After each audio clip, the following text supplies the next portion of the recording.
ensuite, dans ce pèlerinage, il s'est passé beaucoup de choses, mais je vais vous partager, j'ai fait la rencontre, on me parle de l'adoration. Ah, moi, je dis, c'est quoi ça, l'adoration? Ça, c'était le 3e jour.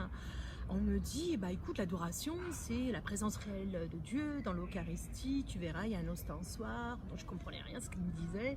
Je dis, c'est quoi ces mots, ostensoir, adoration? Je comprenais rien du tout.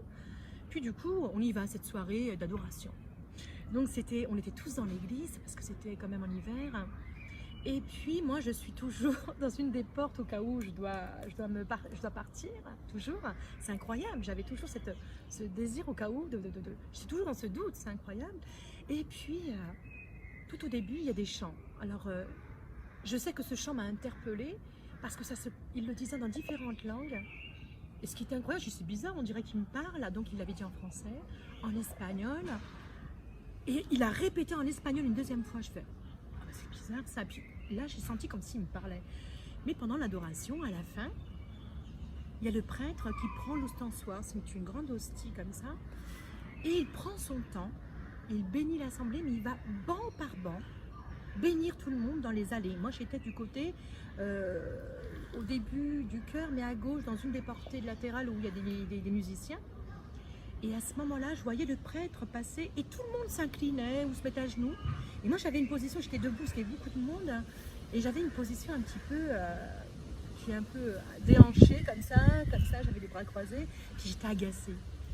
Ça m'agaçait de voir tous ces gens s'incliner. Moi, j'ai regardé ce chichi, là, ces gens, gna gna gna. Ils peuvent pas rester tranquilles, là, normal. Qu'est-ce qu'ils ont à se prosterner, là, comme ça? Bon, je disais pas le mot prosterner, parce que je connaissais pas. Je dis, se mettre tous à genoux, là, ils s'inclinent, n'importe quoi, c'est quoi cette hypocrisie?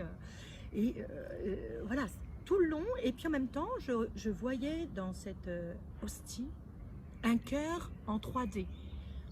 Comme dans les livres, ébréché sur le côté, mais sur 3 ombres qui faisaient un 3D. Et qui formait ce cœur au milieu de l'hostie. Je disais, waouh, ils assurent ces gâteaux, mais comment est-ce qu'ils font le truc, quoi? Ouais, ils assurent. Puis en même temps, je disais, ça me reprenait de critiquer les gens. Je disais, c'est quoi là? Mais regarde, c'est blabla, c'est chichi, gna gna gna, ils se mettent à genoux n'importe quoi, cette bande d'hypocrites. Hein. Et tout le long, pendant au moins toutes les 3 ou 4 longues minutes que le prêtre faisait tout le long, toute l'église nous bénissait à tous. Bon, il bénissait tout le monde. Et au moment où il s'approche de nous, on était tous. Là, il y a le prêtre qui a l'ostensoir, comme ça. Et là, je ne peux pas faire autrement, ce qui est incroyable, j'avais critiqué tout le long, je ne peux pas faire autrement que de m'incliner devant le Saint-Sacrement. Parce qu'à ce moment-là, j'ai senti dans mon cœur, vous voyez, les personnes que je respectais le plus au monde, à ce moment-là, c'était mes parents. Si j'avais craché sur le visage de mes parents, ça aurait été moins insultant que si je ne m'étais pas inclinée devant le Seigneur à ce moment-là. Donc je m'incline devant. Et au moment où je me relève, je vais expliquer avec des mots humains ce qui est divin, ce qui est extrêmement difficile. Il me regarde à ce moment-là directement dans les yeux. Mais à moi en même temps, à tout le monde. Mais personnellement, il n'a pas un regard sur le monde, mais il a un regard direct. Je vois le prêtre. Et je vois à ce moment-là, un peu plus grand, je vois Jésus. Je ne vois pas son visage, mais je ressens tout ce qu'il ressent. Je vois qu'il a les cheveux mi-longs. Il est représenté en prince. Je ne savais pas à cette époque-là qu'on l'appelait le roi des rois, le prince des princes. Donc je l'ai vu avec dans cette royauté, quelque part qui n'existe pas sur cette terre. C'était d'une royauté dans une immense humilité qui n'existe pas sur cette terre. Et là, ce regard qui pose sur moi, il me regarde. Jamais de ma vie, j'ai senti un regard jusqu'à aujourd'hui de cette tellement respectueux et avec un mélange d'humilité que j'ai jamais oublié, je n'oublierai jamais. Et à ce moment-là, il s'abaisse et il me dit, tu es plus importante que moi à mes yeux. Il disait, tu es précieuse à mes yeux. Et à ce moment-là, il me dit ça à moi, mais en même temps, il regardait tout le monde personnellement, il nous aime. Et ce regard est posé sur chacun de nous, de ses enfants. Et à ce moment-là, je le vois, le père part tout doucement comme ça, et lui de profil partait, en même temps, tout doucement.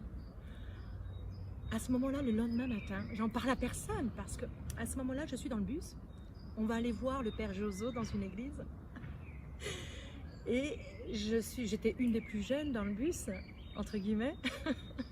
Et là, j'avais envie de dormir. J'étais vraiment fatiguée parce que j'avais passé une sale nuit. Parce que j'avais des gros combats. Jamais de ma vie, j'ai douté de Dieu. Peut-être une mauvaise image de Dieu, d'un Dieu, du Père Fouettard. Mais là, voilà, j'avais beaucoup de doutes parce que j'étais quand même assez attaquée. Mais ça, on s'en fout. Ce qui est important, c'est ce que Dieu a montré et ce qu'il veut nous donner à chacun de nous qui écoutons ce message, hein, parce qu'il passe à travers moi, mais ce qui m'a été donné est donné pour nous tous. Et là, je suis dans le bus et puis j'entends des sœurs, je veux dire des petites des dames âgées qui étaient en train de chamailler entre elles. Oui, mais je t'ai dit que j'ai vu le cœur, j'ai vu le cœur. L'autre, puis elles me saoulaient les vieilles, elles n'arrêtaient pas parce que moi j'avais vraiment envie de dormir, j'avais vraiment pas du tout dormi. On avait presque une demi-heure de route en bus. Et là, j'ai dit, mais oui, le cœur, là, il était comme ça, comme ça. Puis là, je vois les têtes des sœurs, comme des dames, je veux dire, qui me regardent surprises. Comme c'était moi qui leur disais, elles étaient un petit peu plus à l'écoute. Puis là, j'ai compris que il y avait quelque chose, quoi. Je pensais que tout le monde voyait ce cœur. Donc pour moi, ça ne m'aurait pas interpellée. Ça ne m'aurait même pas passé par l'esprit de poser la question si c'était normal. Mais le fait qu'il y ait eu ce débat dans le bus, j'ai demandé aux 84 pèlerins que nous étions si quelqu'un avait vu ce fameux cœur. Donc il y avait cette dame qui n'arrêtait pas de dire moi, qui l'avait vu. Du coup, il y avait cette dame, une autre personne et moi-même. On était 3 personnes à avoir vu ce cœur pendant l'adoration. Donc voilà, ça c'est une grâce parce qu'on était quand même, c'était pas un délire mystique, vous voyez. Donc là-dessus, je rends grâce à Dieu pour cette confirmation. Et pour finir, j'étais dans le bus en rentrant, donc imaginez dans quel état j'étais. Tout ça, je l'ai gardé pour moi. Et j'étais paniquée. Je sentais que je partais d'un lieu coucouné, vous voyez. J'étais dans un tellement coucouné. Et là, je disais à notre maman d'amour, je lui disais, mais maman, comment je vais faire pour partir? Je savais que j'allais rentrer dans le monde. J'avais finalement compris on ne fait plus partie de ce monde, mais on vit dans ce monde. Et là, la Vierge Marie, notre maman du ciel, elle me dit, mon enfant, là où tu seras, je serai. Donc voilà, merci infiniment et je veux faire cette prière pour chacun de nous. Voilà que, sachant que ce témoignage qui m'a été donné, je peux vous dire, j'étais une brebis très lointaine, très perdue, et le Seigneur est venu me rechercher. J'étais cette brebis, les 99 qu'il avait laissés pour aller chercher une brebis. J'étais une de ces brebis. Donc, je veux vraiment, à travers ce témoignage, faire comprendre à qui que ce soit qui tu es, qui regarde cette image, où que tu sois dans ta vie actuellement, quoi que tu vives actuellement, quel que soit l'état, ni ce que tu fais dans ta vocation, Dieu vient nous rejoindre dans ce que nous sommes. Il nous aime parce qu'on est ses enfants et non pour ce que nous faisons. Et aussi, si moi, Angèle, dans ce pèlerinage en chemin déjà, j'ai été touchée, alors que j'étais en plan guerrière, alors je rends grâce à Dieu parce que je suis revenue avec les 5 pierres contre Goliath, la Bible, la confession, l'Eucharistie, le jeûne le mercredi et le vendredi au pain et à l'eau pour ceux qui le peuvent. Et je ne sais plus, il y avait une 5e incroyable, mais je crois que c'est le chapelet, je ne sais pas si je l'ai dit. Voilà, donc je rends grâce à Dieu, en tous les cas, pour tout ce qu'il nous donne, pour tout cet amour. Et croyez que nous avons un Dieu d'amour, un Dieu qui nous aime d'un amour infini, incommensurable. Et nous ne sommes pas orphelins, nous sommes créés et voulus et aimés par Dieu. Et il faut vraiment vivre cette vie que nous avons sur terre le plus possible pour nous tendre vers l'éternel. Travaillons comme il nous le dit. Dans une de Saint Luc, il nous dit « Cherchez le royaume des cieux et le reste vous sera donné ».